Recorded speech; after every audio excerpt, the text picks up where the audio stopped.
say. That's my job. In any event, it's great to see all of you, and we have a very interesting program for you this morning. I'm delighted that so many of you are here, and the subject matter today, as I think everybody knows, is CMO perspective, insights and strategies, and featuring Diego Scotti, the Chief Marketing Officer of Verizon, in a conversation with one of our trustees, IPG Chairman and CEO and Paley Center trustee, Michael Roth. Dana Anderson was scheduled to be here, and unfortunately yesterday's weather made it impossible. She got as far as Washington, D.C., so she sends her regrets, and we'll schedule her for another time. But there's nothing you can do when the planes don't fly. The lack of visibility yesterday.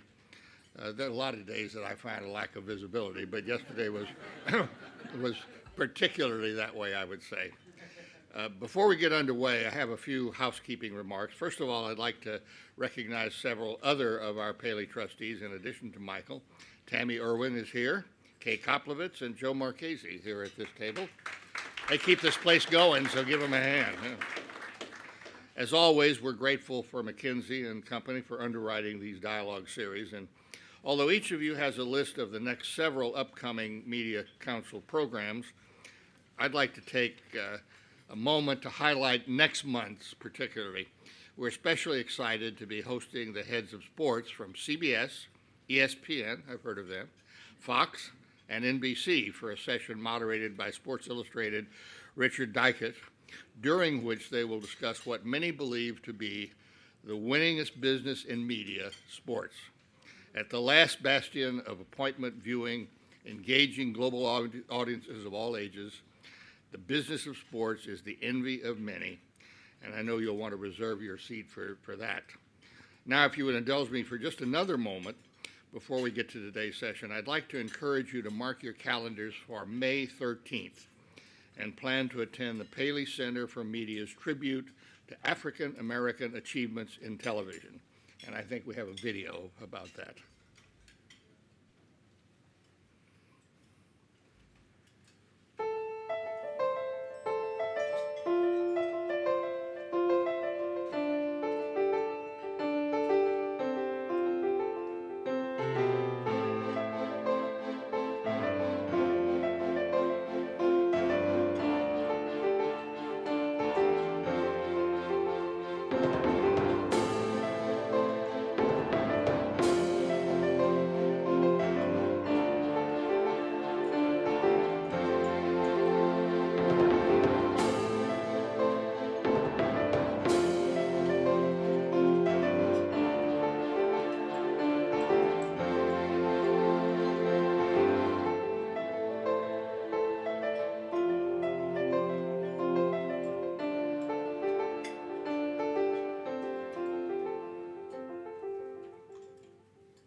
With the participation, listen to this, of Oprah Winfrey, Anthony Anderson, Diane Carroll, Lee Daniels, Julius Erving, Gwen Ifill, Wynton Marsalis, Felicia Richard, Michael Strahan, Cicely Tyson, Larry Wilmore, Henry Louis Gates, and many, many others for that exciting evening, and the groundbreaking and historic contributions that were made to television across a wide variety of genres. And it's a must-attend event, and hopefully you'll make your plans to be there again. That's May 13th.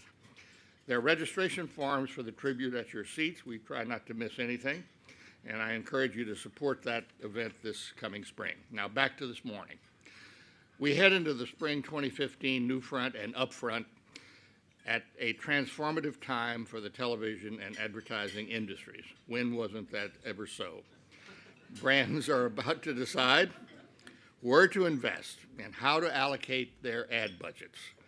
As the debate about return on television advertising investment continues, and the number of hours spent on time-shifted and nonlinear viewing, and all of these things that are increasing, chief marketing officers have much to consider.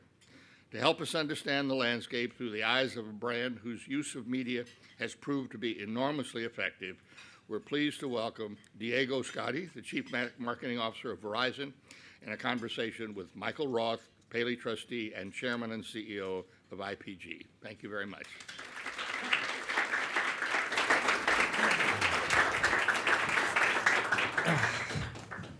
Hello, sir.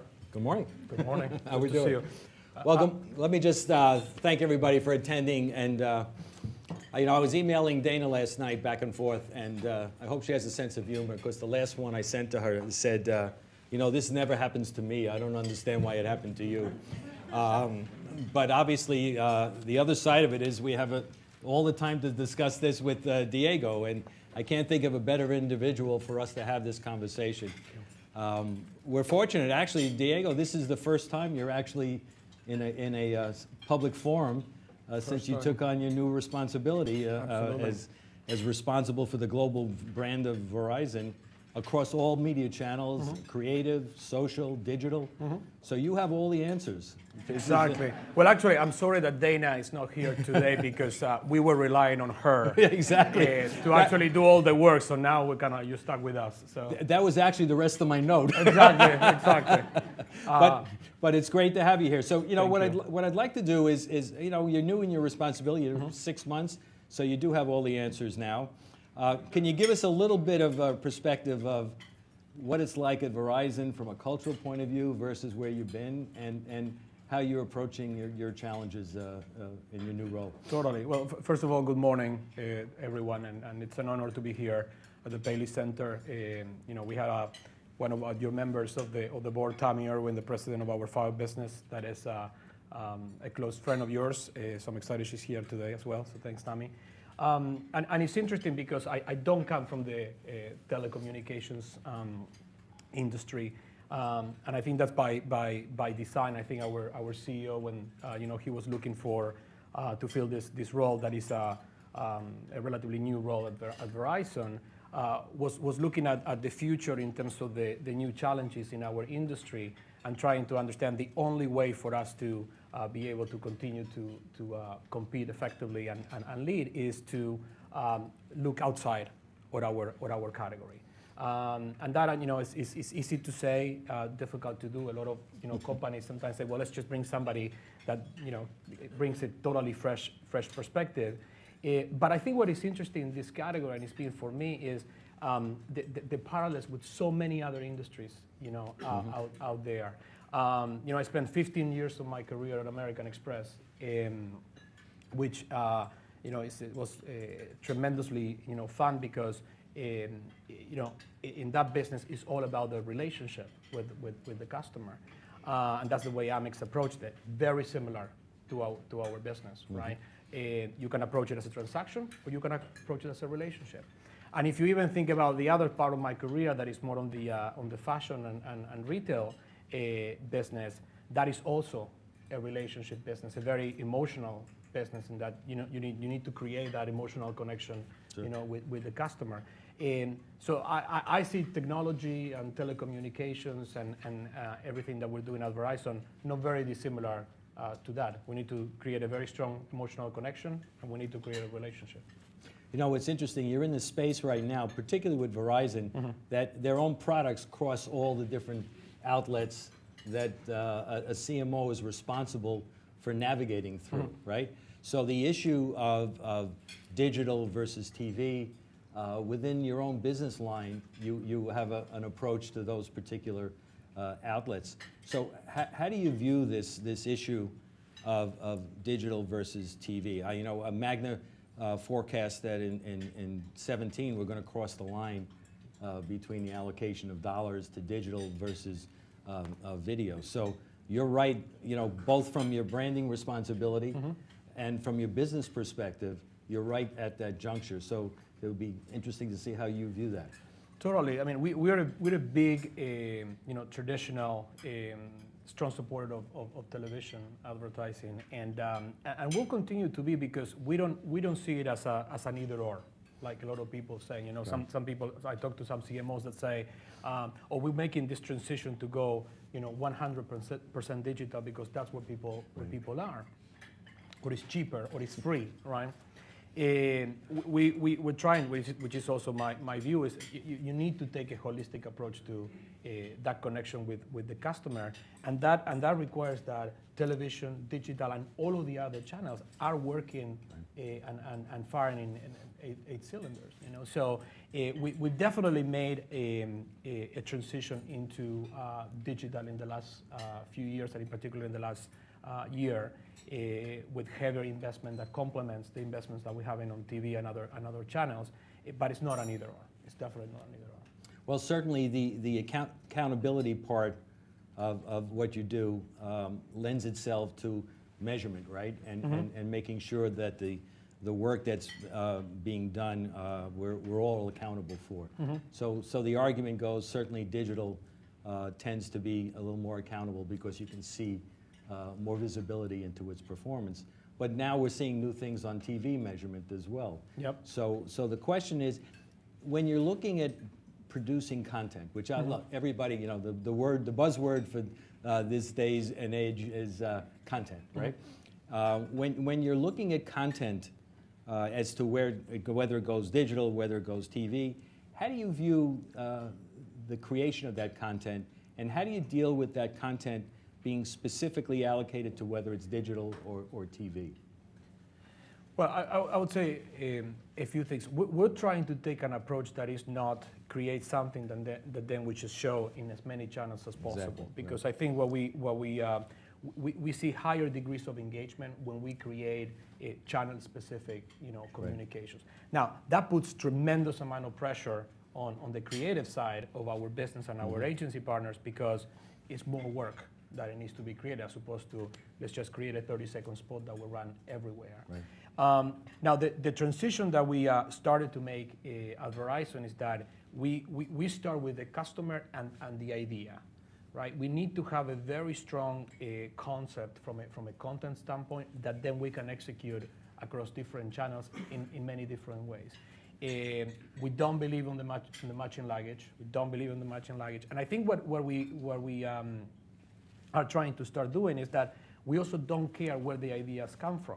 So we're starting to work in many new different ways with our agency partners, in trying to create an ecosystem of creative talent that cuts across disciplines, that is not dogmatic in terms of saying, we need to have our agencies that belong to one group or they're all independent. It's like, no, we're trying to create the right ecosystem, and then working with creative talent that doesn't belong to any agency. Right. And I don't mean by that just freelance creatives, but what are the artists, creators out there that can help us create this content. That is a very different model, because I think in generally companies this size are used to work on a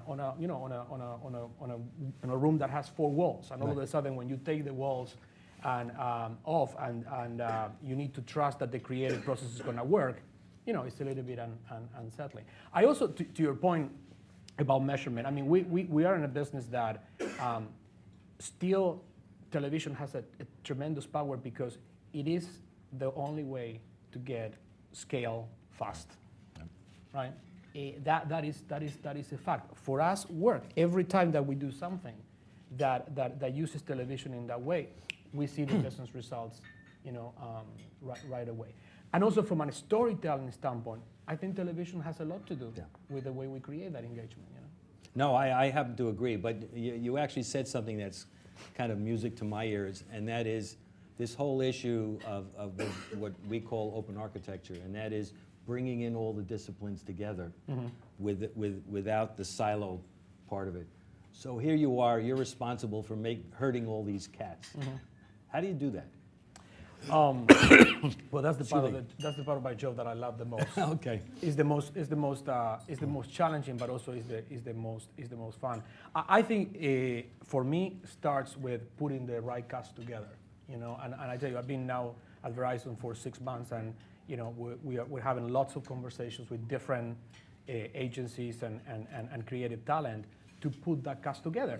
And something that to me is fundamental, I say to my team every day, well, the cast doesn't need to be the same for every initiative on everything that we do. We need to curate that cast to make sure that it delivers on what we're expecting from a product message or a content priority. So picking the right talent is critical. Second is putting the right process for that creativity to come out. I think sometimes when companies put too much process into place, so then you end up with ideas that are manufactured in a way. So we're trying to divide and manage the tension between the driving the business today and what needs to happen in order to make sure that happens, as well as keeping an eye on the future in terms of how to create those big ideas to drive the brand forward.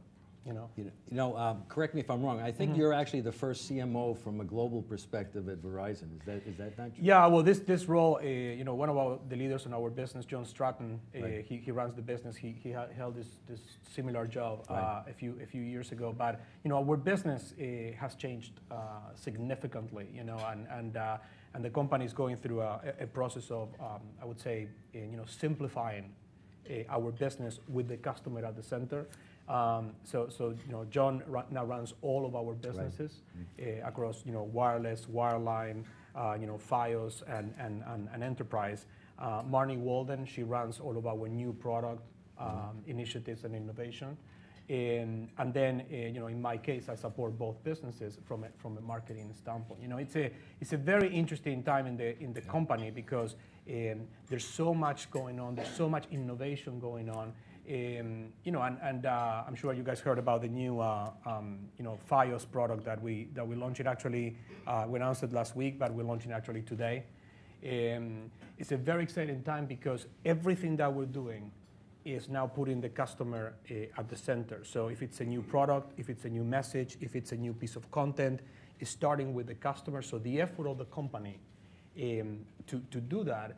It's enormous, and it's interesting. I mean, and that's the experience that Tammy and I just went together on this.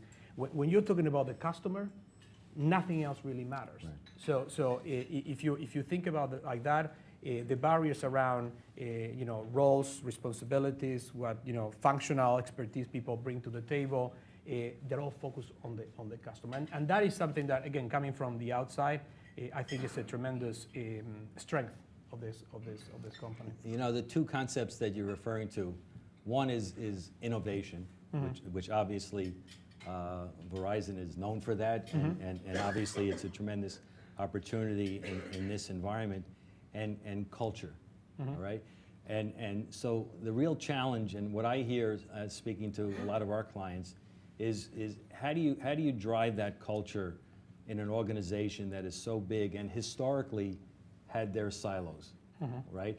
And sort of driving it from the center, and reaching all the different product lines. I assume that's an art, okay? And how do you approach that when you come into a new organization that has those type of issues?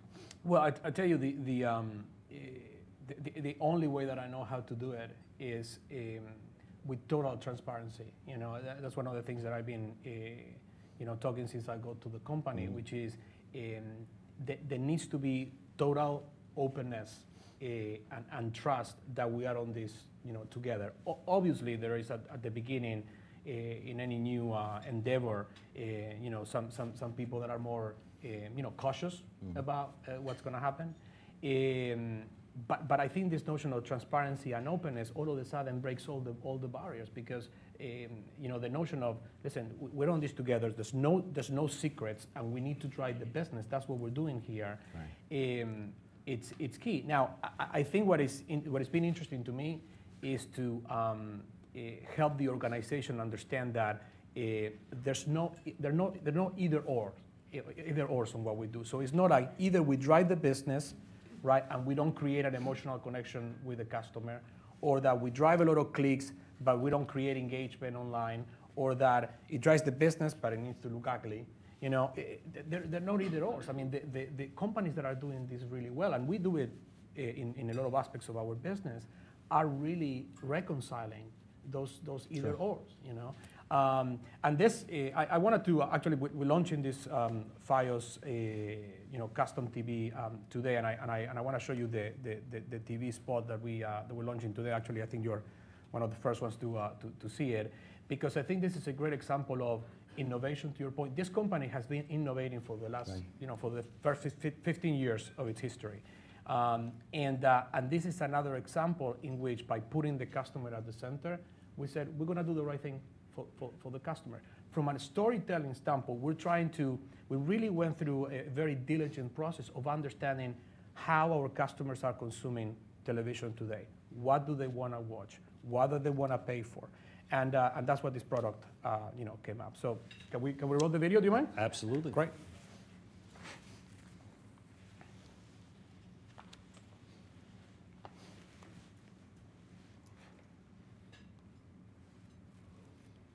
Let's say this is your TV, and these are the channels you pay for with cable. But these are the types of channels you actually want to watch. What if you could pay for what you want and not for what you don't? So you could get kids channels, sports, or entertainment. Mix and match or get them all. Now, FiOS brings you a totally new way to customize your TV, starting at $74.99, including internet and phone. Cable just gives you channels. FiOS gives you choice. So the importance of the storytelling here is interesting because it starts, as I said, it starts with the customer and what the customer wants. And what we're seeing on the initial rollout of the product is great response, because all of a sudden when you start talking about me as a customer and what I want, as opposed to what everybody wants to sell me, it changes the conversation. It's a great piece. I'm a little biased. No pun intended. Right. But no, it is. And what's interesting about it is also who your market is and who you're driving towards. I mean, we all know that we're all chasing the millennials, whoever they may be, okay? And we all know that they want everything, when they want it, how they want it, and specifically they want choices. So this type of product gives them the freedom to make those kind of choices. So the real issue ultimately is going to be this issue of cutting the cord, if you will, pardon the expression. This is one way, it seems to me, of capturing that audience to say, you know what, you don't have to do that. We still can provide the customization, if you will, and the products that you're looking for without having. Plus, we get the quality of the product. You get all the other services that you have. I'm a happy customer, of course, all of that. So I assume all of that thinking goes into something like this. Totally, and I think the approach that I think we're taking is there's really, everything's changing so fast, and the demands of the customer, especially the millennials, to your point, are evolving so fast that I think thinking about that anything is going to be a silver bullet that is going to solve the needs of every customer under the sun is something that is old thinking. So the way Verizon is thinking is we need to create solutions and options for our customers that deliver on the needs of different types of customers. If you want to have your TV, your super fast internet, and your phone in one package that is going to be delivered with quality and choice, great, that works for you. If you want to have an option that maybe delivers video, over the top for you because that's the way you want to watch, then maybe we can do that too. Right. I think the question is how a company like us delivers solutions that fit the needs of different customers, and we're all not created equal. I think this reminds me a lot to in 2008 when I moved from American Express to Condé Nast. It was the year, remember that year? Like everything kind of like, the world was going to end. Right. I remember well. And in that year, I remember the conversations were like, magazines are going to die. Right. That was the conversation. That's it. This is it. The end. Right.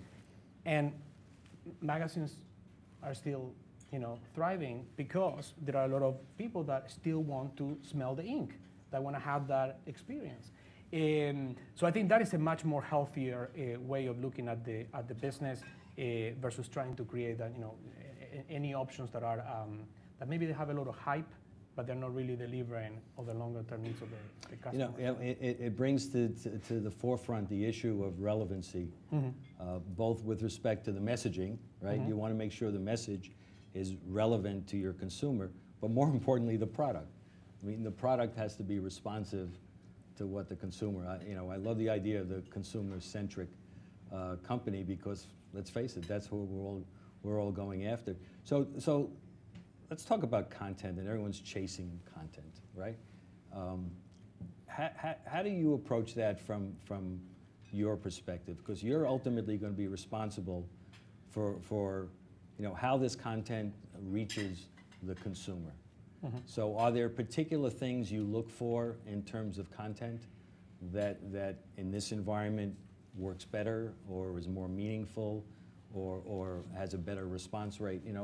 How do you look at that? Well, I think that the first thing that I would say is that what's the definition of content? Because I think most people, when you talk about content, we think about a certain piece of creative messaging that you develop. But in the way we think about content is that content could be an experience that you develop.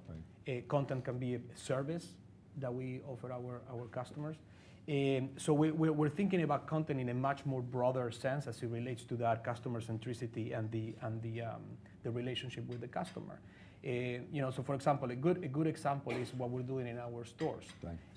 I want to show you some of that, because when we started thinking about our stores as a piece of content to create a relationship and hence to drive sales, what we do within the stores completely changed. And it's a very interesting example, and this is something that even precedes my time, but I think it's very, very strong thinking, which is we not only need to create an experience, but we need to integrate other channels within the way the store experience works. And video, to the point about how TV and video and then content connects with the store, completely transform our store experience. So do you mind if we show please. this? That was a lead-in. Can you roll the next?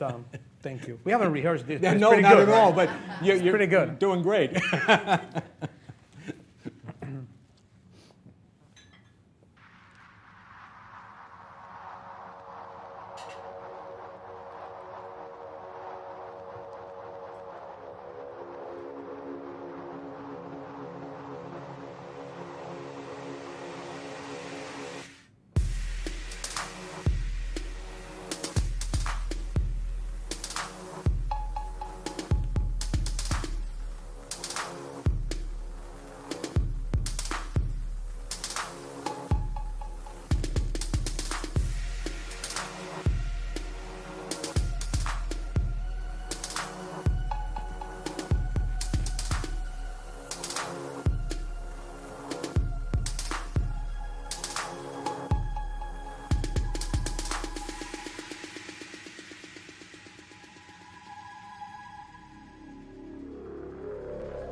So my point is, we take that as an example as seriously as any creative content we could create, because it's part of creating that relationship with the customer. Now, the other two pieces that I would mention as in the way we're thinking about content are this.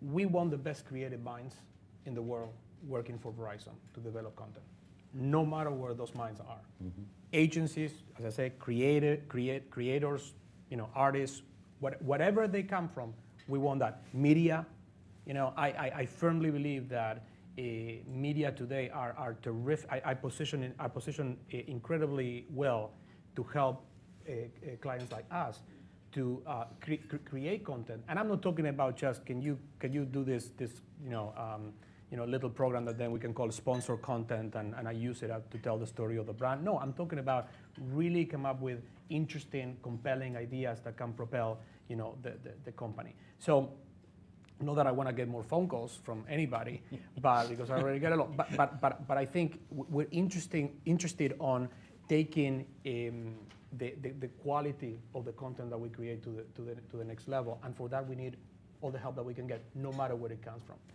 And the other piece is when we talk about, and this I think it goes back to to digital specifically.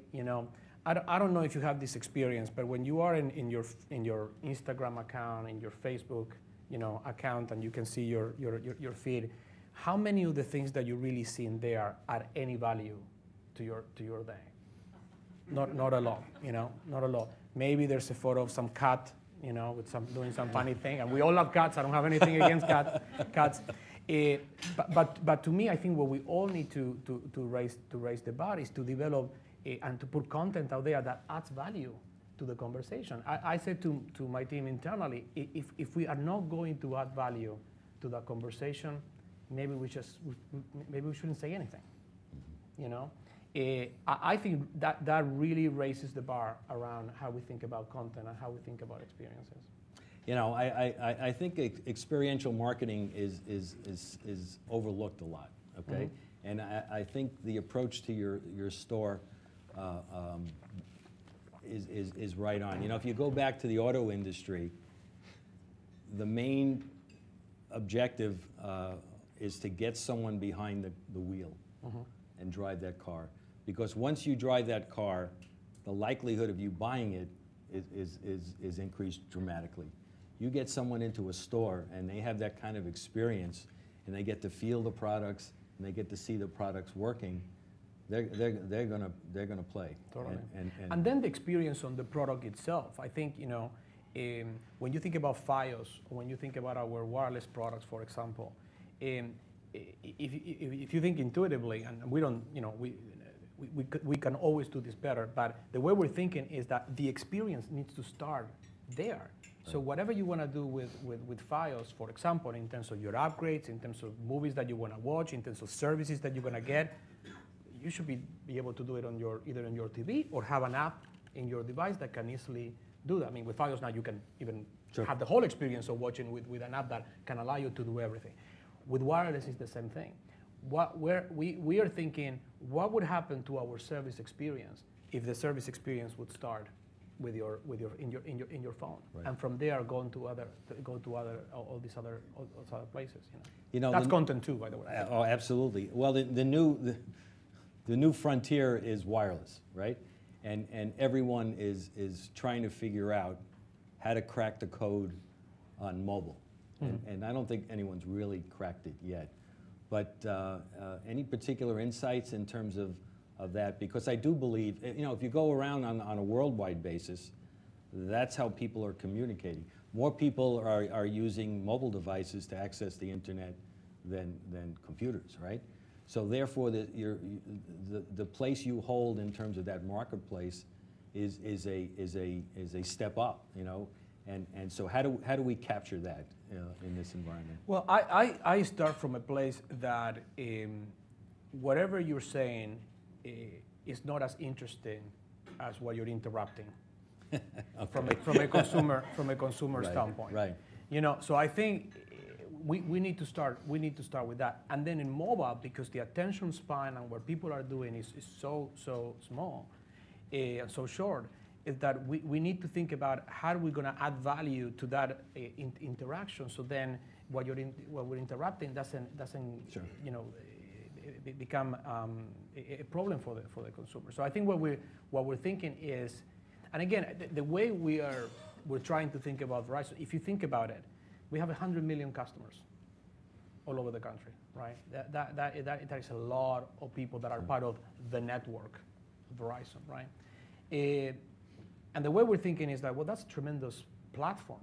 It's not only that they get a service from Verizon, but they're part of a platform that they could get so much more from it in the way of additional services, extra. And this is very similar to it reminds me a lot to my Amex days, sure. Because it is about creating that value-added services mentality in terms of what do we bring to that relationship. But imagine if you start thinking about Verizon as a platform, and all of a sudden, for example, every week you get the best 10 new songs sure. that artists allow Verizon to offer in this platform as a means of creating value through content and then promotion to them. Well, that's a way of leveraging this platform that creates value for everybody. That's a very simple example, but imagine if we could do more than that. That creates value for our customers, it creates value for Verizon, and it creates value for artists, creators, publishers, etc. in terms of what sure. they want in terms of the relationship with the customer. You're probably going to see us more and more thinking about ideas like that because we think that that's the next frontier. You know. No, I agree. Well, I've sort of been capturing all your time here. Why don't we move to Q&As? And I ask, we have some microphones out here, so I ask you to identify yourself and who you're with. And how do you manage the sort of numbers and data-driven world that we live in with the creativity, you know, both from a team perspective, but also just day to day? Yeah, I think it's a great question. I think it goes back to it's not either or.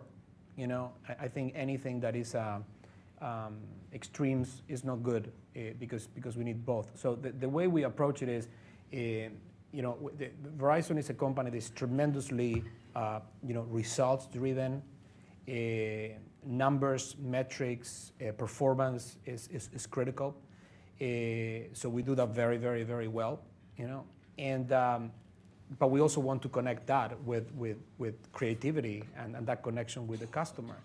The way and we're working through this transition is that we need talent that are the best at not one person being the best at both, but we need the best talent on these both areas and then connect them, you know, together. So within marketing, I think we're now like I think very fortunate. To have a structure, created a structure that connects, you know, these two elements. You can always do it better. You know, I'm always, you know, trying to raise the batting average on both. But I think the other thing that to me is interesting is the more creative we get, the better the numbers look. The more insight we get from our numbers and clarity around how things are performing, the best we can improve our creative. And this is a process because sometimes, you know, analytical people don't speak the language of creativity and creative people don't speak the language of the analytics. But to me, that tension needs to be created. I mean, we need to bring those people together because even if it's painful for both of them, because that's where I think the value for the company, you know, comes. And at the end of the day, we're all here to drive the business, right? The question is what are the ingredients that we bring to the picture in order to do that? Does that make sense? Hi, yes, Barry Fry from the Digital Place-Based Ad Association. Diego, you should be applauded on your skinny bundle. It's great. I mean, really, to the customers, you're addressing it. Tommy should be applauded. Sorry? Tommy should be applauded. Tommy, well done, Tommy. Yeah, there she is. There you are. Great, well done. It's Thank certainly you. innovative, and Mike on the commercials, great work from your agency as well. So, kind of two questions. The first one is, it's an innovative, paradigm-shifting move. Do you believe that the other distributors, operators, telephony companies will follow when and how? And then kind of a shift to the other, you know, there's a lot of questions today about viewability on digital advertising. In order for a commercial to register as an impression on the web, only half of the video player needs to be above the fold for only 2 seconds. Are you concerned about those viewability issues, and do you think there's some solutions to that? So it's kind of two questions. Thank you. Totally. Well, the first answer is I don't like to comment on what others do. Because we have plenty to worry about what we're doing, and again, our focus is on the customer, you know. So we'll continue on that track. The second piece, I think there's a lot of I think there's a lot of talk in the industry that is not very productive related to your second point, you know. I think we need to get better at measurability. I think we need to get better at registering the performance of the creative. But I find that sometimes a little bit of an unproductive conversation because it's not putting the focus on what is really important, which is the creative that is going to drive that engagement with the customer. You know, to me, the only way of raising the bar around what we do from a marketing standpoint to engage the consumer is if you make that creative more engaging, more compelling, more culturally relevant, and all of these things that we're talking about. The rest is important. Don't get me wrong, but I don't think it should be the focus of our conversation because I think it pulls it raises the accountability, which is a good thing, but maybe it lowers the bar around what we, marketers need to really deliver, which is that engaging a piece of content. Does that make sense? Hi, Doug Mitchelson from UBS. So along those lines, but focusing a little bit on the money, I would say for television, which you said was still quite powerful, you take a holistic view overall, what are they doing that's sort of improving their position in, in your sort of portfolio of spending, and what is going the other way? What are the tensions, the pull? And then the same thing for digital. So we're trying to figure out, based on your comments, how money might shift over time. And is TV keeping up with digital in your budget, or is it falling behind, and why? Can you repeat the first part of your question? Are you talking about marketing investment, or are you talking what I'm talking about marketing investment, both against your desire to engage the customer, but also what you see as return on that investment. Is money shifting from TV to digital, and why? And is TV improving its position by doing new things? Totally. I think the conversation to me is a broader conversation. I think we're very. And maybe that's because the headline of the meeting, TV and digital, right. We're shifting money all over the place, all the time, because the touch points to engage consumers now are more complex than they used to be. So experiential is a good example because we're investing a lot on experiential too. We're investing a lot on our own properties. I mean, for example, the NFL app, in which you get a lot of value by being a Verizon customer, is a tremendous way of communicating with millions and millions of customers because now it becomes a new channel. So there's no doubt that this is what's happening. Television has still a really important role in our portfolio because, again, it drives scale, and it drives the scale very fast. Our business moves really fast, so we need that. It's also very important for storytelling. Now, having said that, we're also shifting money to other areas. Digital has been an area that we've shifted a lot of money, and also because we are considering video, right? Video as a piece of content in a broader sense. Video is on TV, video is on digital. So we have a video strategy as opposed to a TV and a digital strategy, right? And then to me, this is one of the most exciting times in marketing because we have so much ability to touch the customer in so many different ways. And we put in a lot of money on testing because a lot of things that if we're going to go there, we need to test our way into in terms of new channels. And not everything works, so we're constantly, optimizing our budget to deliver not only the most return, but also the most return on learning, which is ultimately very important as well. Did I answer your question, or I think you did. do you want to follow up with? No, I'm good. Okay. Let me just add, because digital was such a smaller piece of the pie, all we hear is that there's a 30% increase in digital spend. It still has a ways to go before it reaches what we're spending on TV, and so TV is still, as Diego says, a very important part of the environment. It's just that digital now has been catching up. But I think appropriately, you have to look at all outlets and see how it fits with your strategy. And digital is a very substantial part of our budget today, a very substantial part, so. Okay, compliments. I'm just wondering, on your new flexible package, Mm-hmm. are you offering that nationwide or on a new flexible package, are you offering it nationwide or are you offering it in specific markets to see what you learn from those markets? But wherever FiOS is available. Oh, wherever it is available, so you're exactly. making it across the board. Exactly. Okay. Exactly. Exactly. And again, I think we will learn a lot with this. We did a lot of work to understand again what consumers wanted, their viewing patterns, what kind of content they care about the most, and we're going to learn a lot with the actual behavior. So what I'm wondering, of course, is looking at the business model for it, and for people that a certain portion will opt to take a lighter package or a different combination of channels, as you show in your ad, which is very good, by the way. I thought people would be very interested in it.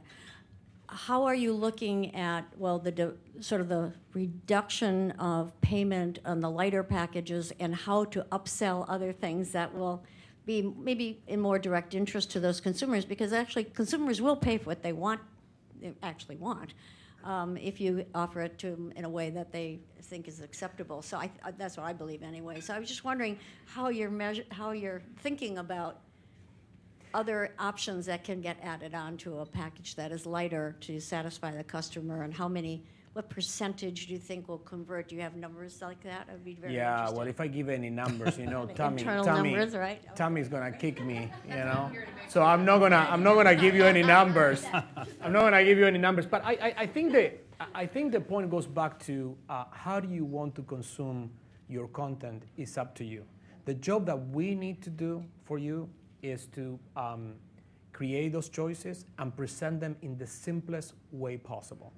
Do we do that every day, all the time? No, but we're trying to be much better at it. That's a big bar, a high bar that we have established for ourselves. And then there are multiple combinations that you can get across the board, not only with these packs, but also other added value, services that come with the package. So the focus is on how we present it to you, so you can make the choice. We can help you make that choice, and then you can also have the flexibility to change if that's what you want to do. To me, that simplicity and flexibility is critical. Now, you also need to walk we all need to walk a very thin line, which is too much choice is not good either. Consumers don't want so much choice either. They want you to help them make the right choices, and making sure that I think to me that's being consumer oriented. If that makes sense. It'd be very interesting to see Yeah, it's very exciting. Good morning. Good morning. Diego, thanks very much for your insights this morning, for being here. I'm Steve Siegel from Freewheel, and as we move into the upfront season, I'd love to hear about your expectations and what you hope to see from the broadcast networks. Better content, Cheaper prices. great ideas, and cheaper prices.